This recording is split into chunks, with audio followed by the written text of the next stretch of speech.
Hey guys, Brian from Boas here. Well, it's been a long time since I first paired up my breeding trials in the last fall, but I'm happy to report that the 2023 baby boa birthing season has officially begun. I was just checking on the cages, noticed my Pearl Island female, who's gravid and due any day, was moving around her cage, looked inside and saw a pile of babies. So what I'm going to do now is I'm going to go check it out. I'm going to take out the female, give her a soak, get her cleaned up. We'll take out the babies, have a look at them, and hopefully we have a nice litter. It looks like a nice litter through the window of the cage, but let's go check it out and see what we have. Was just down in the snake room doing my weekly cleaning and noticed this female Pearl Island boa was moving around, which is a sure sign that she's given babies.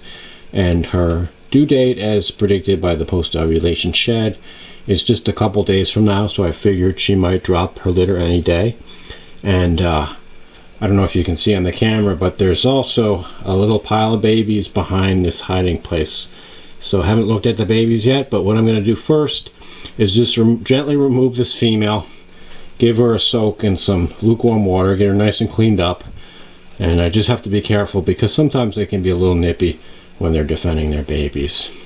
This female is, I believe this is her third litter. She always puts out a really nice litter. These Pearl Island boas typically have smaller litters of like 6 to 10 babies or so. They're usually pretty big babies though. So Pearl Islands seem to always be my first litter of the year. So it's great to have the 2023 baby boa birthing season officially underway. So let's take her out and get a quick look at the babies. So there we have the babies. They're just in a pile, and looks like a pretty good sized litter. Don't know exactly how many. Might be a couple slugs in there. So apologies for the poor lighting here, but what I'm going to do is put them into a separate tub outside of the cage just so that we can take a closer look. So I'll get these guys removed right now. I went ahead and put the babies in this Sterilite tub, and pretty good sized litter. We had a dozen babies, no slugs, and just one unfortunate stillborn. It was kind of a gooey, messy litter, a lot of afterbirth, and did my best to put as much of the goo in with them. You can see there's some newspaper from the substrate in the cage, and had a lot of the afterbirth and goo. And it's important to try to disturb the umbilical cords as little as possible.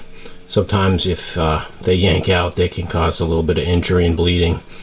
If you look closely, you can see a little bit of blood on some of these animals, and you can see some of the umbilical cords. I'll just zoom in a bit. There you can see a close-up of some of the babies, and they tend to pile up in the corner. I think they get safety in numbers, and this is probably what they would do in the wild. Since they pile up in one location, if a predator comes through, chances are the predator might grab one or two of them, but the rest will get away. So it's kind of a survival mechanism, and I think they feel safe when they're in a pile like this. So a real nice litter. The last litter that she had was just 7 babies 2 years ago, which was her second litter. This is her third, and this female is now 10 years old, so she's got a good body size, and I think that's why she had a slightly larger litter. And this is the largest Pearl Island litter that I've ever had, so it's a really good size for this type of boa. The litters are often in around the half a dozen range. The babies look good, and they're nice and big. Some of them have a little bit of a swollen belly, as is often the case with baby boas. But typically that'll be absorbed in the next few days. That's just kind of a yolk belly where they're absorbing yolk via the umbilical cord. And interestingly, this female had her last litter in 2021 on May 21st. Today is May 19th, 2023, so just under 2 years to the date, to the day between the two litters. And she had her post-ovulation shed on just 1 day apart from the one that she had 2 years ago. So it's really good when you're breeding boas multiple times to make notes of these types of things, and you can have a really good idea what to expect with subsequent births. But just a really beautiful litter. I'm super happy. It's a great way to start off the 2022 baby boa birthing season. Before I forget, I just wanted to show you this one stillborn baby. Apologies if you're a little squeamish, you may want to look away, but unfortunately sometimes you get these stillborn babies. And this one you can see is still in its amniotic sac, which is the membrane surrounding the baby boa. You can see some blood vessels there in the amniotic sac and some of the yolk inside. And this one looks like it's fully developed. Not entirely sure what happened. You know, sometimes these stillborns happen. It can be heartbreaking, especially if a whole litter is stillborn.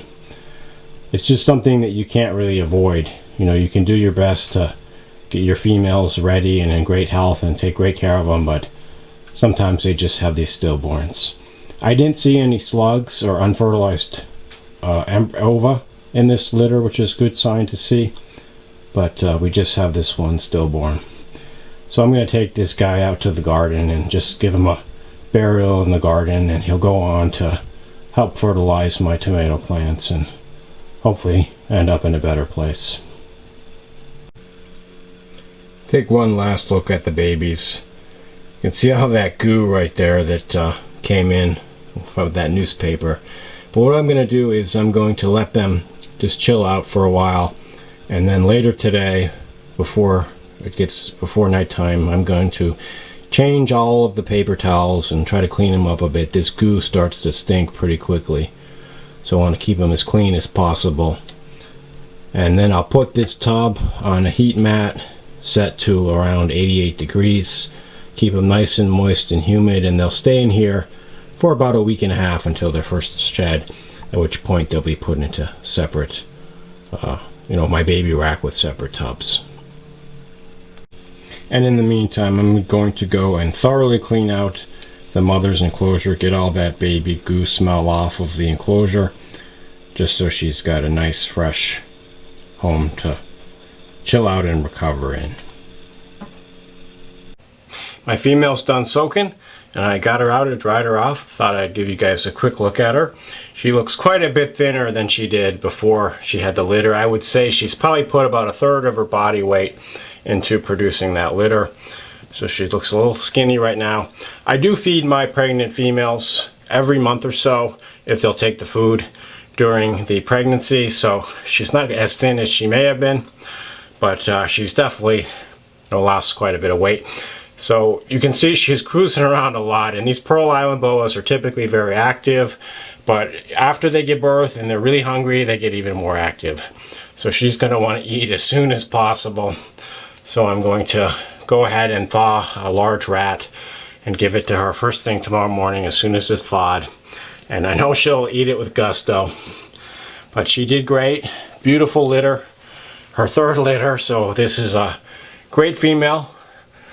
Produced so many beautiful babies to enter into the locality boa hobby here in this country. These are the great animals that make possible the hobby that we love so much. So you got to really take care of these proven breeders and really guard them, giving them the best possible care, because they're really your most valuable asset if you're a boa breeder. And I'm going to go ahead and put her back in her clean cage, let her rest a bit, but she'll probably just continue to cruise around until she gets her meal. Okay, so that was a great way to kick off the 2023 baby boa birthing season. I'm really happy with this litter. Some beautiful babies. Look forward to watching them shed in about a week and a half, and hopefully have their first meal shortly thereafter. So hopefully I have a great birthing season lined up in the next 3 or 4 months or so, and expect quite a few different locality boas, different red tails, different dwarf boas, some morph boas as well, so something for everyone. So be sure to stay tuned to the channel if you want to stay up to date with my boa births, and hopefully this should be a great year, and I should have some great boas to share with you guys. So hope this was helpful and you enjoyed the video. As always, shoot me any questions or comments you may have. Thanks for watching, and enjoy your boas.